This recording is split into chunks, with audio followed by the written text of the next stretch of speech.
I'd worked in restaurants before, many restaurants, doing all the grunt work, and thought that it would be interesting to try to do my own thing.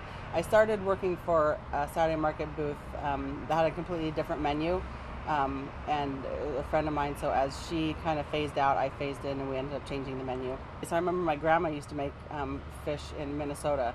That was amazing, and I couldn't find fish that I really liked, and so I figured I might as well make it myself and make it how I like it. So typically people either come here for the fish and chips or the coffee, and sometimes have an interesting reaction.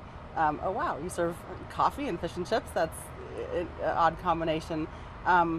But it works for me. I like having the morning to do the coffee and to get going in the day, and then serving the fish and chips later.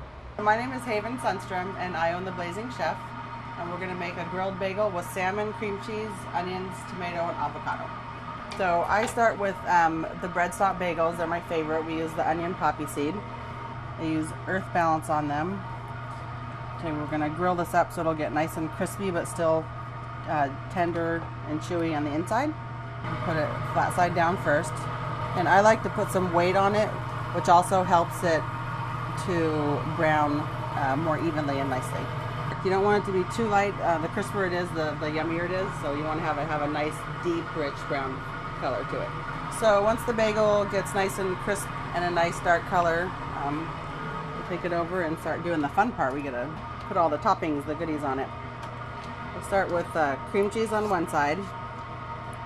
You use a good amount. You don't want too much because then it'll be spilling out all over, but you definitely don't want to skimp on the cream cheese. I use this smoked salmon instead of lox. I like smoked salmon better because it's a little firmer in its texture and a little more flavorful. A couple slices, nice slices of tomato on there. I like the red onion, the flavor of the red onion. Lastly, we'll put some avocado. Most of my menu is fried food, so I do a lot of fish and chips and fries and onion rings and battered mushrooms, so I wanted to try to offer something that for people who didn't want to have fried food. So a good healthy amount of avocado in there, and there's your bagel sandwich. And we like to wrap them in a piece of paper. If you try to eat that without it being wrapped up, it will fall all over the place. So if you have even a napkin would work well wrapped around it.